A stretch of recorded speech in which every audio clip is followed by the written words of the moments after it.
Good morning, students. In the previous lectures, we have introduced the concept of vector. In vector, we have discussed different kinds of vector, laws of vector addition like triangle law, parallelogram law, and polygon law of vector addition. Now, we have also introduced zero vector, a vector which has zero magnitude and arbitrary direction. Now I am taking the condition. What are the conditions for zero resultant vector? See, as we have studied triangle law vector addition, polygon law vector addition, I will take the term for it from this laws only. Like if I have vector A, B and C, if three vectors acting on a particle or any point object at the same time are represented in magnitude and direction by the three sides of a triangle taken in same order. Order means if I am going from vector A to B, order is followed. Now vector C, if I am drawing, then it will be from here. That means head, it means tail of vector C is over the head of B and head lie over the tail of A. Usually we discussed in the opposite direction in triangle law that this C vector should be in opposite order, but if it has been given that the vectors are given in the same order, then their resultant will be as A plus B. By triangle law, if I will say that A plus B, this will be by triangle law, it must be equal to R. It must be equal to R, but here you can compare this R is negative of minus C. Negative of C, it means minus C. It means if I will substitute it as minus C, I will get A plus B plus C equal to 0. Basically what you have to understand here that we are following the same triangle law here as A plus B equal to resultant, that is a vector taken in opposite order. But here as per the three vectors given in the same order, so C is equal and opposite to resultant vector R. So R in terms of C will be equal to minus C. So as per triangle law, I have substituted R to be equal to minus C. So what I am getting? A plus B plus C equal to 0. It means the resultant will be 0. And hence at that state the body is said to be in equilibrium. So what is the statement? That the three vectors acting on an object at the same time are represented in magnitude and direction by the three sides of a triangle taken in same order. See, same order, that is the essential condition which is giving you zero resultant. So these are the three vectors which I have taken. Suppose these are not three, if the number of vectors have been given, that we are taking the number of vectors A, B, C, D and E. Any number of vectors. So I have already discussed if any number of vectors, if more than 2 or 3 vectors have been given, or then we can use polygon law of vector addition, which is again generalization of triangle law. So here you can see as per polygon law, A plus B plus C plus D must be, if we draw it again as per polygon law, then what should be the law? This vector A plus B plus C plus D. See the order I am following, and this is equal to R. So A plus B plus C plus D, as per polygon law it should be equal to R. But here this is equal and opposite to vector E, so R will be equal to minus C. So it means if all the vectors acting at this point at the same time are represented in magnitude and direction by the various sides of an open polygon. Opening, it will be closed polygon. If these are represented by sides of closed polygon taken in same order, the resultant will be 0. So here we are getting 0 resultant, and again the object is said to be in equilibrium. So this kind of question can be asked. Suppose if the three vectors are acting on the particle in the taken in the same order, then what will be the resultant. The resultant will be a 0 vector. So how to get resultant vector? Under this condition we can explain this part. Now we are discussing properties of vector addition. Let me take first property. Vector addition is commutative. It means that if we have taken two vectors A and B, and if their order is reversed, then A plus B will be equal to B plus A. It means we can replace their position, the result will be same. So how to obtain, how to get this commutative property? Let me are taking vector A and vector B represented by PQ. Let me draw a vector, a line parallel to vector this A and a line parallel to vector B. So again this will be vector B and this is vector A. So here PQ, let me take it as S and this point as T. Any labeling you can do as per your convenience. Now let me join PS. So now here from this parallelogram we have got two triangles. So first of all let me take in triangle, this is PQS, PQS. So within this triangle, this PS, that is a resultant. So apply triangle law, that sum of sides of triangle. That means if two vectors are represented by two sides of a triangle taken in same order, then the resultant PS, this will be given by PQ plus QS. So PS will be, PQ is A and QS is B. So PS as obtained from triangle PQS comes out to be A plus B. Now let me take another triangle in triangle PTS, second triangle. So again if we are applying triangle law vector addition, this PS will be equal to PT plus TS. Sum of sides of a triangle taken in same order. So here again PS will be, PT is B, vector B, and TS is vector A. So from these two equation 1 and 2, left hand side is identical. So what we are getting? That A plus B is equal to B plus A. So it means vector addition is commutative. It means on reversing the position, the result will not change. Second property which I am taking, that is vector addition is associative. How to understand it? Let me take three vectors A, B and C. So if we take A plus B grouped together plus vector C, this is equal to A plus B plus C, where B and C are grouped together. So vector addition is associative. Let me prove it. For it again, let me represent vector A by PQ and vector B by QS. Any symbol you can take, R, T, U, any. Now as we have one more vector, C vector, let me take a vector C here. So here just join this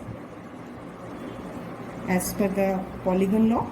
So let this vector is R. So we have just taken three vectors A, B, C. These are the vectors represented by the sides of open polygon. Then the closing side is giving the resultant. So now what I will do, let's just join PS and let this point is T. So at point T join Q, T. So here now we have to prove this is equal to this. So what should I do? For it, first of all, I have to take a triangle where A plus B are grouped together. So see which triangle will be feasible, which is giving you the combination of A and B. If I will choose a triangle, this one here B and C will be grouped as per triangle law, but I require A and B. So if I will take triangle PQS, A and B, then it will be obtained as a resultant as PS. So in the very first step, what I will take in triangle PQS. So as per triangle law, this is PS will be equal to PQ plus QS. So PQ will be equal to A plus B. So it comes out to be A plus B. Let it be equation 1. Now see here, as in the on the left hand side, this is added to C. So now this is the resultant PS. Now we have to consider one more triangle where this will be treated as one side and C vector is treated as second side, second vector. So here I will choose a triangle PST. So now in triangle PST, see here PS is one side and ST is another side. So the resultant is PT. So here PT, that is a resultant, will be equal to PS plus ST. So PT we have represented here by R. So PS is A plus B from equation 1 plus ST is vector C. So we have got equation 2. Here vector resultant vector is taken as A plus B grouped together plus vector C. Now see, on the right hand side, B and C are grouped together. So we have to choose a triangle first that in which B and C are together. So see here, if I will choose triangle QST, here vector B and C are in the same order and QT will be their resultant. So I will choose a triangle in triangle QST. QT is equal to QS plus ST.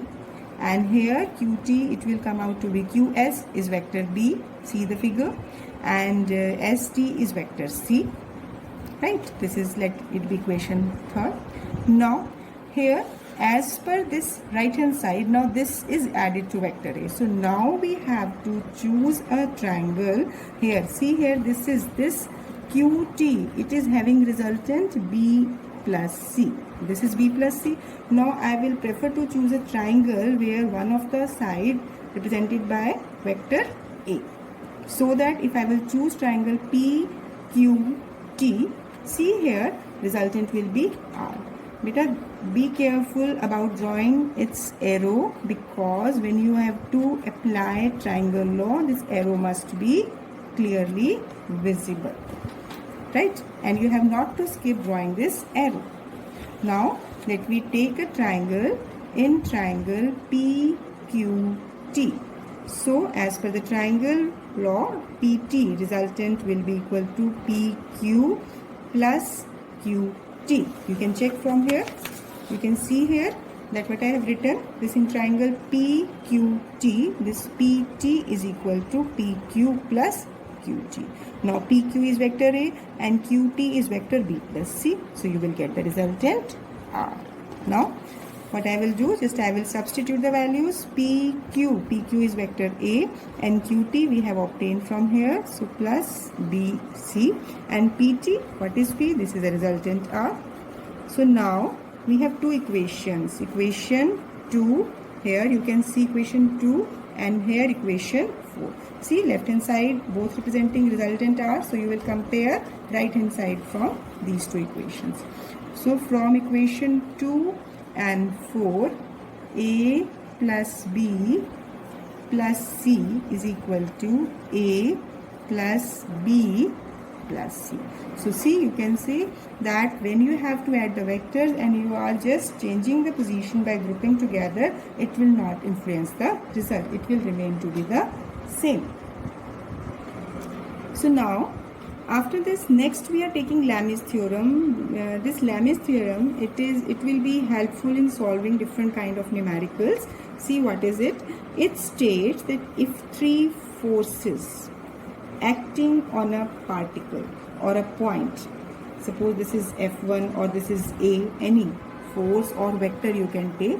If three forces or three vectors acting on a point, let it be O, are in equilibrium. That means when these are acting in a direction, these are in equilibrium, then each force is proportional to sine of the angle between other two vectors. See, let this angle is, this is alpha, this is beta, and this is gamma. So So now you have to learn the result. This will be a shortcut while doing the concepts, while you will apply it for the numericals. I will introduce it in numericals. See here, as what is the statement? As the three forces of the three vectors acting at a point are in equilibrium, it means these two forces are balancing with the third one. So it means this is in the equilibrium. Then this force is proportional to sine of the angle between other two vectors, other two forces. So how can you write the result? This vector A is proportional to sine beta. Vector B is proportional to, this is sine gamma, and C is proportional to sine alpha. So if I will write it as A equal to K sine beta, B equal to K sine gamma, and C equal to K sine alpha, when you are removing this proportionality sign, so what you are getting? A upon sine beta equal to B upon sine gamma equal to C upon sine alpha. That will be K. If you are taking the value of K from these three equations, we are finding that here K will be A upon sine beta, K upon sine beta. From here K will be B upon sine gamma, this one. And from here K will be C upon sine alpha. So you can say that this is the standard result which we can use. So directly what you can use up to this point, that A upon sine beta, B upon sine gamma equal to C upon sine alpha. It automatically means these all are having a constant value. So this result you will use in the numericals. So if I am saying that this object or the particle is in equilibrium, so what are the conditions for equilibrium of an object? Basically, when an object is in equilibrium, it will not be having any kind of linear motion, as well as there is no rotational motion of an object. So when an object is in equilibrium, it will not have any kind of linear motion or any kind of rotational motion. Now, after this, I am taking an important topic, that is subtraction of vector. So, how to understand subtraction of vector? As suppose I am taking, if the two vectors A and B, suppose B is subtracted from A, so can I write it as A plus minus B? One and the same thing, but in form of addition I can write. So, how can we explain, how can we define subtraction of vector? The subtraction of vector B from A is defined as addition of negative of vector A. See, I have taken minus B. So, negative of vector B from the vector A. So, simply it is nothing but the addition of negative vector to one other positive vector. So, if we are taking any vector, suppose vector A is there and vector B is there, and angle between them is theta. We have explained parallelogram law of vector addition by using the concept. Now here for subtraction, how you will solve it, how to get the results.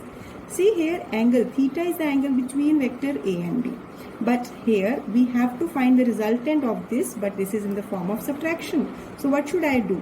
I have to take the resultant of vector A and minus B, because we have to express it as addition of A and minus B. So what should be our next step? I will draw a vector just exactly its replica but in the opposite direction. It means vector B here, so it will be minus B. You can draw it with a scale so that it will be on the same line. So now you can see what will be this angle. This angle will be 180 degree. It's not 360 because total angle is 180 degree minus theta. I am redrawing it so that it will not create any confusion. It is vector A, this is vector B, and if I am producing it in the backward direction, this is minus B. This angle is theta and this will be 180 degree minus theta. So now to find vector A minus B, to find the resultant of this, what I have to do here, I have to just draw this resultant. This will be the resultant, and this resultant R can be written as A plus minus B. See, this is the representation. But as we have explained parallelogram law, there we have find the magnitude as well as direction of the resultant vector. In the same way we will find as magnitude of resultant vector can be obtained by vector A. Magnitude, you can write it as A square. See, A can also be written as modulus of A. You can write this way, you can write this way. Both ways are correct. But if you are writing this way, every vector has to be represented by the same symbol.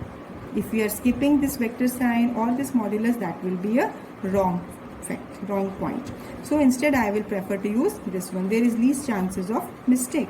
So A square plus, now see, magnitude of minus B, this will be B. So I will directly take it as B square. Or I can write it as like this. If you are still confused, I can write it as minus B square. In the next step, I will take it. 2 modulus of A, then modulus of minus B cos. Now see, what is the angle between A, vector A, and minus B? So it is 180 minus theta. So now you can use this step or you can skip. You can directly use this step, because modulus of A is A and modulus of minus B having B magnitude only. Now cos 180 minus theta, as you have studied in maths, cos 180 minus theta, this is cos theta.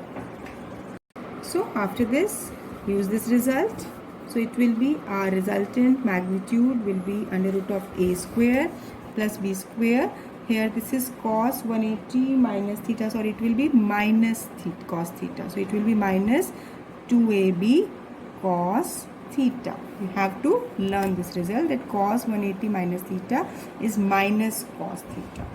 So now this will be the resultant magnitude, and if you have to calculate direction, resultant, at what angle this resultant is inclined, let this angle is beta. So beta is the angle of resultant with vector A. So here what you will use here as tangent beta, there was a result. And the previous case when we have done the triangle or parallelogram law, this was B sine theta. So here you will take B sine instead of sine theta. You will take sine 180 minus theta upon A plus B cos 180 minus theta. You can compare it with the result. See, I am writing it because when you were taking vector A and B and R is the resultant, this angle was beta. So tangent beta was there. It was B sine theta, because theta was angle between these two, upon A plus B cos theta. But here we are taking angle between A and minus B. So negative of B. So this angle is 180 minus theta. So now this resultant R is making an angle beta with vector A. So correspondingly here we will write it as tangent beta will be B sine 180 minus theta upon A plus B cos 180 minus theta. So now here sine 180 minus theta, you can use the result, and cos 180 minus theta, you can again use the result. So on using result, sine 180 minus theta is sine theta and cos 180 minus theta is minus cos theta. I will label it here, sine 180 minus theta, sine theta, and cos 180 minus theta I have already written here. So using this result, tangent beta, we can calculate by this result. Now, so you have to learn only these two results. Basically, this is the result which we have obtained. Basically, what you have to learn the result, magnitude and direction of the resultant vector. So basically, you have to learn resultant R is under root of A square plus B square plus 2AB cosine of angle between A and B. And if the subtraction we have taken, then definitely we will take cos 180 minus theta. You will replace theta by 180 minus theta in all the standard results. Now vector subtraction does not obey commutative law. This is not obeyed. I am just giving you the result. This is not commutative, because if A is greater than B, then you will get the result different. B minus A will not be equal to A minus B, because direction may be different. And similarly, vector subtraction does not follow associative rule. So you can not write it as a minus b minus c. It will not be equal to a minus b minus c. This is as a result I am taking. Now let me understand practical concept of subtraction of vector. Example of subtraction. How to use this concept. What is the significance? See here, as suppose if I am taking, let a particle is colliding with the wall in a direction normal to its surface.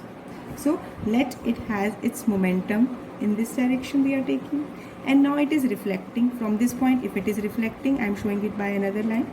Now in this case, if it is reflecting just in opposite direction but with the same momentum, so its initial momentum is p, and final momentum, you can see now this is in the opposite direction, so by change of direction momentum will be minus p. So when any particle, any ball is colliding with the wall, so initial momentum is positive as per the convention we have taken, and if direction is reversed, so direction is represented by the opposite sign, that is negative sign, keeping the momentum magnitude to be same. So now here if we find change in momentum, so this change in momentum, this can be taken as final momentum minus initial momentum.